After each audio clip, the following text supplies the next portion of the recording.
baby, we are right back into the action for another day of the week. Welcome to the Thursday edition of Chasing That Paper, presented by VegasInsider.com. And oh, baby, we are absolutely cooking with gas, running hot here on the show. 2 consecutive sweeps, 7-0 in the last 2 days. 7-0 NHL streak as well.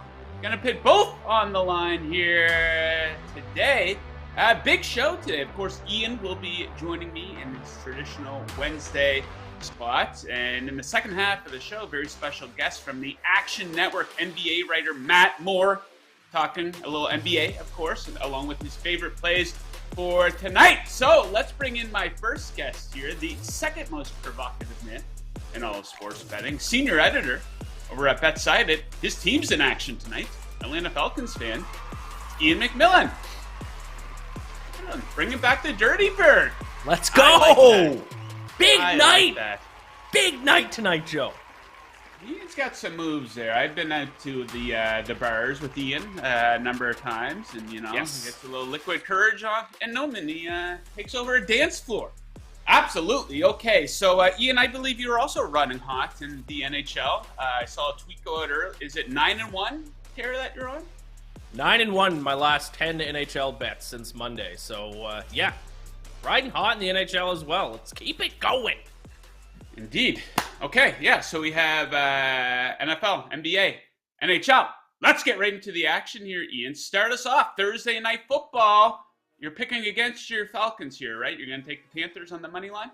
Absolutely not. It is my Falcons' only primetime game of the entire season. So, of course, I'm going to bet on my Falcons. I'll take them -2.5 against the Carolina Panthers tonight. I think the Panthers showed their true colors in their last game against the Bengals when they got their asses absolutely handed to them. A few weeks before that, they upset the Buccaneers. They hung tight with the Falcons, and people were saying, yeah, maybe this Panthers team isn't that bad. Maybe P.J. Walker is actually a good quarterback. Maybe Christian McCaffrey being gone actually helps them. Maybe Matt Rule was a problem. No, they showed their true colors last week. They are a truly terrible team. They'll be competing for the top pick in the NFL draft this year. And a big reason why they've had some issues, especially on offense, is their third down conversion rate. Dead last in the NFL, converting only 26.67% of their third down opportunities. Whereas that is a strength for this Falcons team. It's why they can overcome a lot of their weaknesses in the skill department, because they convert a lot of their third downs. 45% of their third downs are converted to first downs. That is the 6th best mark in the entire NFL. And the Panthers defense has had trouble stopping the run in recent games. Over their last 3 games, they ranked 24th in the NFL in opponent yards per carry. And that's not good because, as we all know, this Falcons team loves to run the football. So give me the Falcons -2.5. Big shot there. Dirty Birds! I like it. I love it. Absolutely. Okay, so let's take a look at the total here for my best bet for the game. This number is dropping down to 41.5 because of some weather rolling into town in Charlotte there. But I'm going to underreact to the weather. I'm going to grab the over. Beautiful number there, 41.5. So let's get right into it. This is just flat out a big fat fade of both of these defenses who have been absolute dog shit here this season. 26th and 29th in points allowed. Atlanta has been especially bad lately, ranking 31st in yards allowed per play over their last 3 games. Expect both of these teams to be able to extend drives in this game, 25th and 29th in third down defense. This has a lot to do with each team's inability to pressure the quarterback coming into the week, 31st and 29th in sacks on the season. Atlanta getting absolutely eviscerated through the air. Of course, A.J. Terrell out once again. They rank 30th in yards per pass attempt allowed. P.J. Walker eviscerated them for 317 yards through the air in that game 2 weeks ago, where they combined for 71 points. Now, that might be tough to replicate tonight, especially with the weather, but both teams moved the ball with ease in that game. And I don't see that changing based on what we've been seeing from each of these defenses lately. So give me the over tonight in beautiful Charlotte. Next up, Ian, you have a prop bet for the game. What do you got on your radar tonight? Yeah, I got an anytime touchdown scoring bet. I'm not a big touchdown scoring bet kind of guy, but I like one tonight.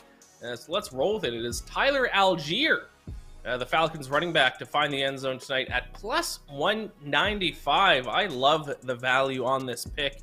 I think the current touchdown odds are a little bit of an overreaction to Cordero Patterson getting back in the lineup last week. He scored 2 touchdowns, but that is not going to be the norm. He is not the bell cow, the number one back by far. These two guys, I don't know what I was trying to say there. Bell cow. These two guys split work in the backfield. If you look at offensive snaps last week in Cordero Patterson's return, he played 39% of snaps. Algier played 38% of snaps. Only 1% fewer snaps than Cordero Patterson. Also, he's done a great job since Patterson's been out. He's averaging 4.5 yards per carry for the Falcons. So they're still going to use him. He still got 10 carries last week. So if you're deciding which of the 2 running backs to bet on to score a touchdown tonight, why not take the guy with much longer odds than Tyler Algier? Workhorse is the word that I was looking for before. But I'll take Tyler Algier to score a touchdown at plus 195. Bell cow, workhorse. I've heard, let's stick with bell cow. I like that one. I've heard that used plenty of times. Done. So, there we go. Producer Tito on it. Today, okay, let's stay in Prop City here, Ian. But let's move over to the NBA, my favorite player prop of the night. In the association, I'm going to take Tyrese Maxey to go over 23.5 points coming in at minus 115. So dig into this one. He's easily cleared this number in 5 of his last 7 games. Slightly all or nothing with 2 down games in that span, but in the other 5, he's gone off for 31, 32, 28, 44, and 31 points. His shot volume is on the rise, 20.6 shot attempts per game in that 7-game span. Also seeing a lot of time on the court, averaging 38.5 minutes. So the opportunity should absolutely be there. And he should be able to chip away at this number at the free throw line. Atlanta 27th in opponent free throw attempt rate. He's had 21 free throw attempts over his last 3 games. So let's hope that pattern continues tonight in beautiful Atlanta. Next up, we move to the NHL. Ian's got an ice dog for us. Who's going to be barking tonight, Ian? Yeah, a little bit of a heat check tonight with my NHL picks. That is a pun as well, because I'm going to take the Calgary Flames plus 150 as a big moneyline underdog tonight. Arr, arr, arr, arr. Nothing, Tito? There we go. What are you... Overcompensating, huh? Yeah. Okay. We get it. The Calgary Flames are underdogs tonight. I got them at plus 150, and of course, with my luck, immediately right after I bet them, they are all the way up to plus like 160, 165. So if you want to bet on them, you're going to get a better price than I got on them this morning. But if you look at Joe's favorite NHL stat, 5-on-5 Corsi percentage, Flames actually outrank the Boston Bruins 7th in that stat compared to 10th. I think this Bruins team is starting to cool off a little bit. They got out of the gates hot, but they've kind of begun to fall off in recent games. I'm not talking about wins and losses. I'm talking about statistically, because over their last 5 games, they're all the way down at 17th in the NHL in expected goals per 60 minutes. They're starting to look like the offense from last year that really held them back a little bit. Meanwhile, the Flames have taken a little while to adjust to their new roster, but statistically, they are trending in the right direction. Since October 27th, 4th in the NHL in Corsi percentage, so they are, I think this is a good buy low spot on the Flames. I think it's a good sell high spot on the Bruins. I'll take a shot on Calgary at plus 150 tonight. All right, risky pick for Ian there. I like it. I'm going to try to extend my 7-0 streak in the NHL tonight. Not really a risky pick, but I think a beautiful bet. I'm going to take the Devils in regulation, minus 115. So they need a win, and the game cannot go to overtime. So you take a look at this New Jersey team lately, and you seriously have to ask yourself, is this the best team in hockey? It's very debatable. They're right up there with the Bruins in Las Vegas on a 7-0 tear right now, with wins over some pretty good teams mixed in there. And the stats back it up. The analytics over the last 10 games. First in expected goals for percentage and high danger chances for percentage. Meanwhile, the Senators starting to slip.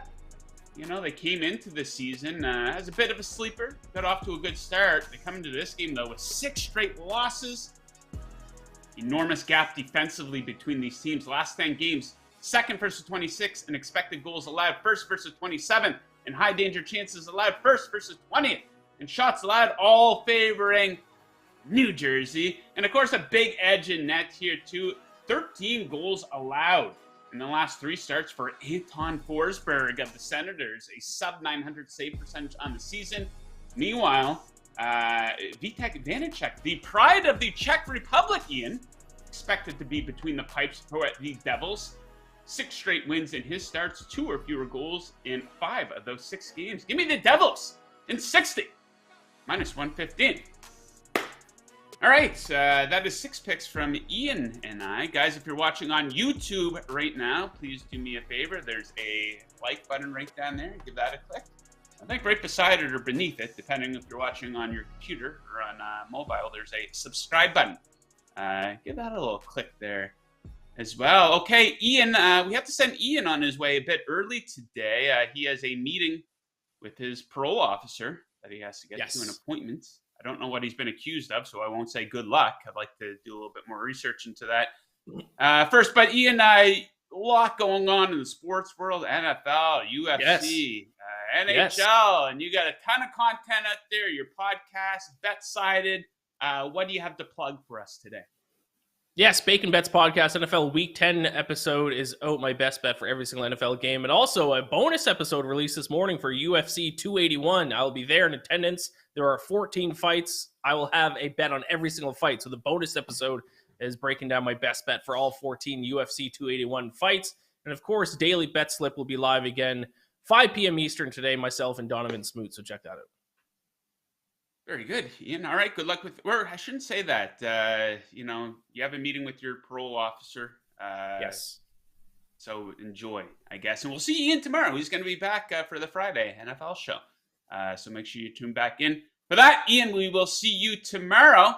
Now, before we get to my next guest, I would like to tell you a little bit about our sponsor, BetMGM. I strongly recommend placing your action with them today. You can kick off your day of sports betting with the king of sportsbooks. Sign up with BetMGM using bonus code VIBONUS, and your first wager is risk-free up to $1,000. That's VIBONUS, all one word, no spaces, and your first wager is risk-free up to $1,000. Visit BetMGM.com for terms and conditions.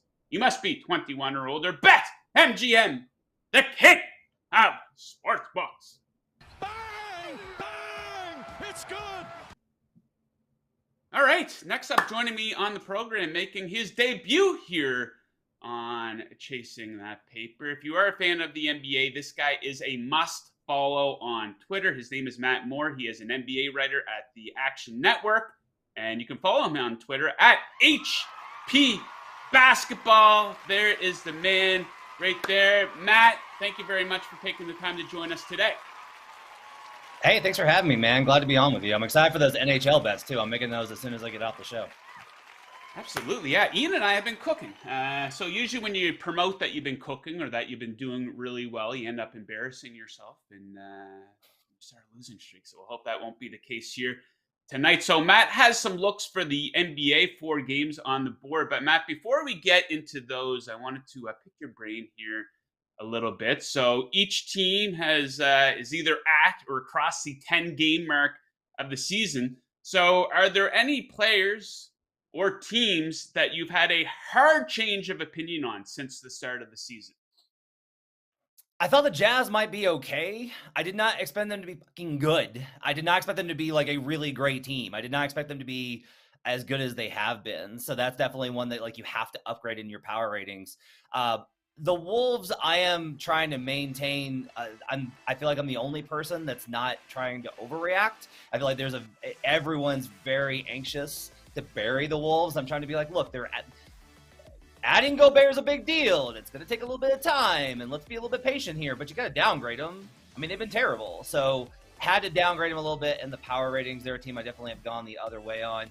Maybe the biggest one is the Charlotte Hornets, in that my initial reaction when they hired Steve Clifford was Cliff's a good coach. Like, he's well regarded in the league. Everyone I've ever talked to has always spoken highly of Steve Clifford.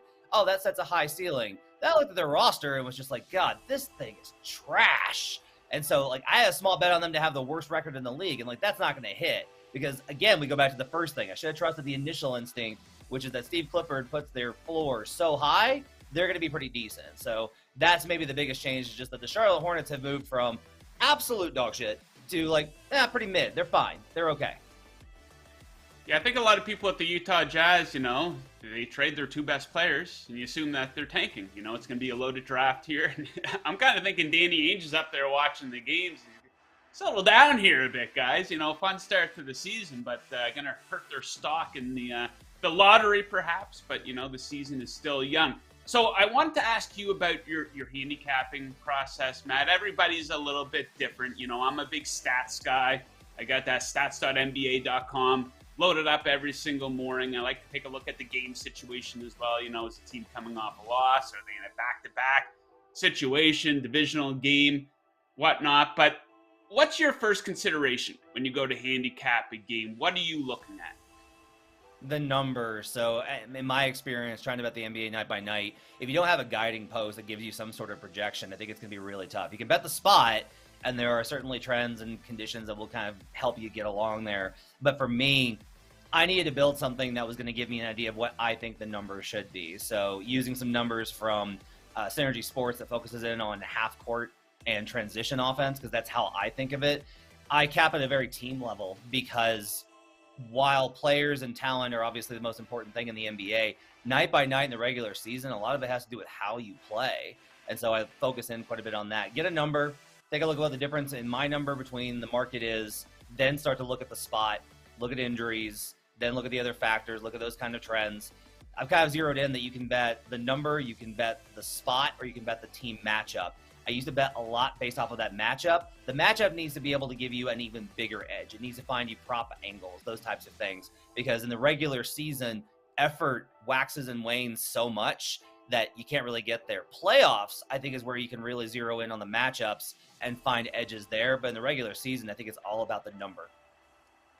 Matt, where do you stand on teams who are in the second game of a back-to-back? Everyone out there and, handicapping games, I find that they automatically just want to fade a team because they're in the second game of a back-to-back. But some teams, some players perform better in that situation. So I kind of look at that. It's a team-by-team type of a thing. What's your approach to the back-to-back or short rest, 3 games and 4 nights type of a situation? It's always strange to me that that conversation is brought up as if the books are not aware of this. As if the books are like, what? They're on a back-to-back? The players are tired? Oh, I wish we'd known this before we made the number. Of course it's baked into the line. Of course it's baked into the market. So I think you're right, though. There are spots. My favorite, and I really miss Brad Stevens coaching. So Brad Stevens once did an interview, and he actually said, we really try and focus in on these games on the second night of a back-to-back because that's a low winning percentage spot for teams in the NBA. So if you win a lot of those, you're automatically going to help your record if you focus in on those. And so I just started hammering Brad Stevens teams on the second night of a back-to-back, and it was extremely profitable. So I really wish Brad would come back to coaching so we could get back to hitting those second night of a back-to-back game lines. There are a couple of coaches that I think do well in those spots, high motivation guys. Teams that are wired with their guys that have a real gritty attitude. Toronto tends to do pretty well in that spot. The biggest thing I think on the back-to-back is that if you're going to put a wager on it, you need to look and see if the teams on the back-to-back are at a bad rest spot. It's a messy one tonight in the NBA. There's a 5-7. Two teams on 5-7s are playing each other. So if you're going to put bets in on those, I would say that you probably need to wait. Like, I will get mine in early so that they're up in the Action Network app, etc. But you want to wait to make sure that the injury report's clear and that the coaches say, yeah, they're a full go tonight. Because so often they get to game time and guys are like, yeah, I'm tired. No, not tonight. And that's it. And so in the NBA, it's infuriating for bettors, but I think you got to be really cautious with where the NBA is at right now. My general thing is if it's a really bad rest spot and I like the team in that matchup or the number, I'll just stay away. I don't have to bet it. It's not ideal. Let's just avoid the complications of a back-to-back. That's where I tend to weigh in on how the rest impacts my cap. Yeah, I remember. I will say that Luka, his first 2 seasons in the NBA, fading his point total was absolute money in that spot. And now that's cooled off a little bit. I think he's playing one back-to-back this season. I think in the second game, I think he scored over 40 points in that one. So speaking of Luka, let's get into your action here for tonight, Matt. You have 3 games on your radar. We're going to start with those Mavs, coming off a surprise loss to Orlando yesterday. They're taking on the Wizards tonight. What do you like in this game? Yeah, I was actually on the bet stream for the NBA on League Pass for that Mavs Magic game, and that was a bag of vomit. So bounce back spot here for the Mavs. I like Mavs -3. So one of the things that, let's start here. I made this 8 based off of adjusted power rating, and that's before factoring for Bradley Beal not going to play in this game. So I've already got a significant edge there. It's a high motivation spot. Some people like to focus on injuries when they're capping games. For me, the biggest edge in the regular season in the NBA is motivation. Is your team actually motivated to try? Guess what? There's beef here. Luka Doncic did not get along with Kristaps Porzingis. That was an ugly situation. That was not a great partnership, and that's why the Mavs moved on last year. Porzingis has been pretty good in Washington. I think his former teammates are going to want to make sure that Porzingis knows what it is that did not work out with him in Dallas. They had a poor game yesterday across the board. 3-point shooting, effort. They just did not play hard. That was a Mavs team that looked like, I guess they went to Disney World late at night and just hung out. I don't know what they were doing on their night off, but they definitely looked sluggish. It was an early start game because of the change, because of the hurricane. This is more on the normal schedule, so I like that. The Wizards allow the 3rd most 3-point attempts per 100 possessions and the 3rd highest percentage on those threes. The Mavs formula is pretty simple. Luka Doncic is going to handle the ball. He's going to do Luka things, and he's going to find shooters. That's what's going to happen. Christian Wood being out does hurt this a little bit, but they have enough shooters left over. Tim Hardaway Jr. was one of the few Mavs that looked good yesterday. I'm expecting a better 3-point percentage performance than they had last night versus the Magic, where they could not hit water if they fell out of a boat. And so I like the Mavs here -3. Okay, I like it. Yeah, the Mavs good after a loss so far this season. So next up, also out on the East Coast here, we have a team who's also coming off a loss, also in the second game of a back-to-back. The Hawks playing host to the Sixers. What are you looking at in this game? This one's tight. I would not recommend this as like a full unit play, so to speak. Nate McMillan on the back-to-back as a home favorite is 26-19 in his career, 57%, and he's 6-3 with the Atlanta Hawks on the back end as a home favorite. Doc, on the other end, Doc Rivers, is only 47% against the spread with an opponent on a back-to-back. So you say, like, does Doc not motivate his team? I think it's got more to do with how the market reacts, right? Like, Doc's been a part of great teams, whether it was with the Clippers or with the or with the Sixers team with Embiid or with Boston. I think that the market probably overestimates the teams that he's a part of and underestimates how Doc's not necessarily going to go for it. Doc's not the type of coach that's going to be like, we got to get this, guys. He's going to be like, it's a back-to-back. Let's just get out of here. That's how Doc is wired. So I make this Hawks -3 based off of numbers off of the regular season, not for adjusted for the power rating. And so that's enough for me to go ahead and take the Hawks -1. I think this is a coin flip game. I'll lean towards the home team. I think Nate McMillan in certain spots is where you want him. This is one where I do. You mentioned Tyrese Maxey. I think that's a great play tonight. Maxey's been phenomenal. I think he's going to continue to be phenomenal. This Hawks defense is not good. The Sixers defense has been pretty good. But I will say this. The Hawks have long stretches where they can put it together. Their defense is basically horrible for 3/4 of the game and really good for one stretch of the game. And that's enough for me to get home with Hawks -1 on the back-to-back. Yeah, it should be a competitive game there in Atlanta. That's what the spread indicates, at least. Okay, so final one here. Once again, a team coming off a loss. In the second game of a back-to-back, we have Charlotte taking on the Miami Heat tonight. What's your best bet for this game? Yeah, I hate coming on this show with so many teams in this bad rest spot. I'm just like, this is a recipe for variance. But I'm going to take the Heat team total under 114.5. This Heat offense is horrible. The Hornets, I mentioned them kind of earlier, how they're better than you would think. So dunksandthrees.com provides schedule-adjusted offensive and defensive ratings. So how good was the offense that you played, and then what have you allowed, and how good was the defense? They actually have the 9th best schedule-adjusted defense in the NBA, and that kind of shows up. they ran a lot of different schemes under James Borrego. They ran switch, they ran zone, they did a lot of complicated stuff. And the problem was that their players weren't good enough to do any of that. So Steve Clifford's coming in and been like, you guys are not good. Let's keep it simple. So they're running a lot of basic stuff. Just drop coverage and pick and roll. Keep it simple, stupid. Keep to your principles. And that's how you raise the floor for a team defensively, which is what you want when you're facing Miami. Miami's 3-8 on their team total on the season. They've had a really hard time scoring. The Hornets, I mentioned, play this drop coverage and pick and roll. Kyle Lowry has been garbage versus drop coverage this season. He has been just hot dog water. It is awful. They really don't have any guards outside of Lowry to create. Tyler Hero's gonna score, right? I would like Tyler Hero scoring props in this game. If there's a prop edge there, they weren't up last night when I was putting picks in. I'm gonna probably play a Hero scoring prop here. Duncan Robinson has been good in this, but the Hornets will know that, and they'll play a little bit more aggressive coming over the top to guard him.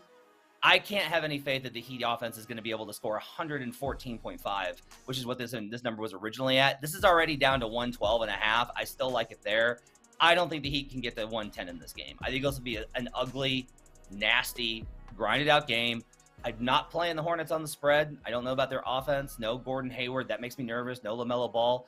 Numbers have been better without Hayward against the spread than I thought, but it wasn't enough to get me to take the Hornets. But when I thought about how I see the game script playing out, Heat under 112.5, 114.5, whatever you get at team total, I think that's a great play on this game.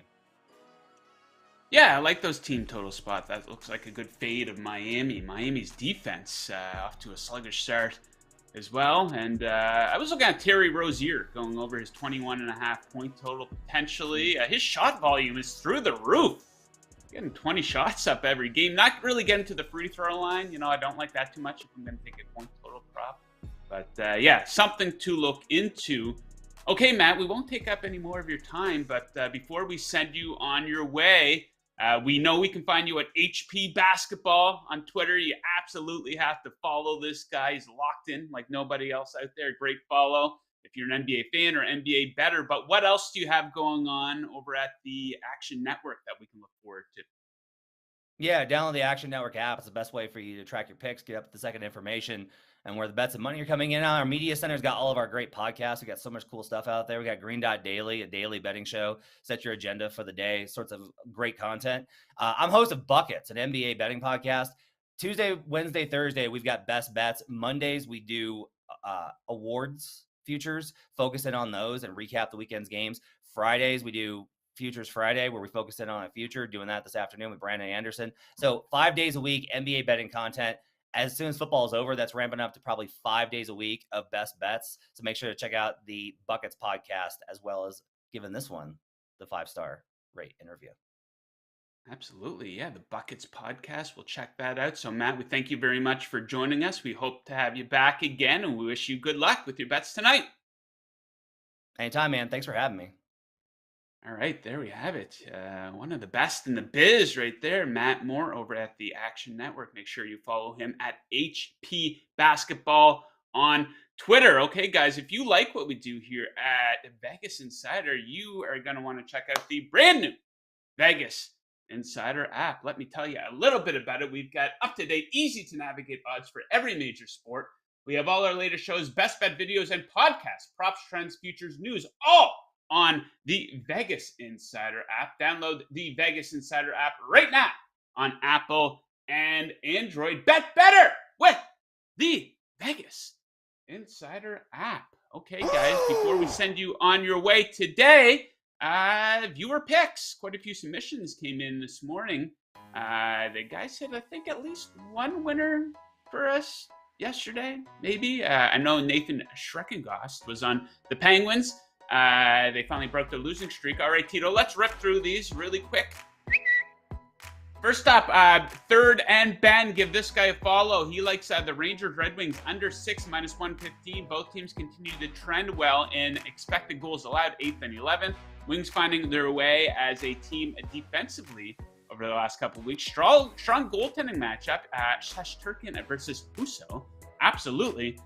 Both teams have been favorable to the under as of late. Yeah, I think that looks like a good look from our guy Third and Ben. What do we have next here, Tito? All right, we have a Jacob Bird. Dallas on a back-to-back on their first East Coast road trip of the season.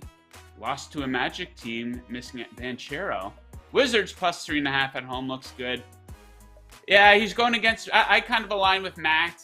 I like Dallas to bounce back after an ugly loss, just because it is the second game of the back. Guys, we got to keep in mind, these are professional athletes, not hungover dudes on a Sunday morning playing pickup at the YMCA.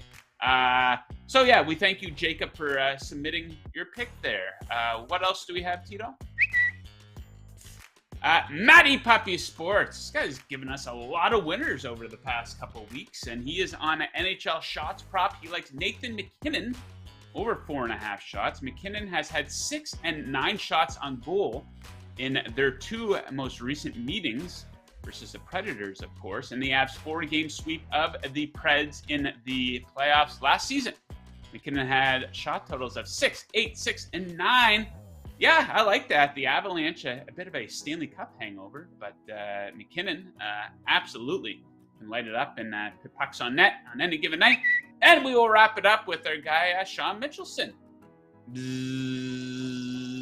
Paying homage to yours truly with that. He likes Scary Terry over 3.5 3-pointers, plus 142. Facing a poor Heat 3-point defense, bottom 5 in both opponent attempts and 3-point field goals made. Scary Terry has hit in 3 of 5 and is averaging 35 minutes and 12 3-point attempts per game. What was I telling you about his volume? I like the plus money spot with Rozier, throwing it up from everywhere. Absolutely. A little drink of water there. Yeah, winding right down here, guys. NBA, how about them Lakers, eh? You can't avoid the ESPN and Fox Sports.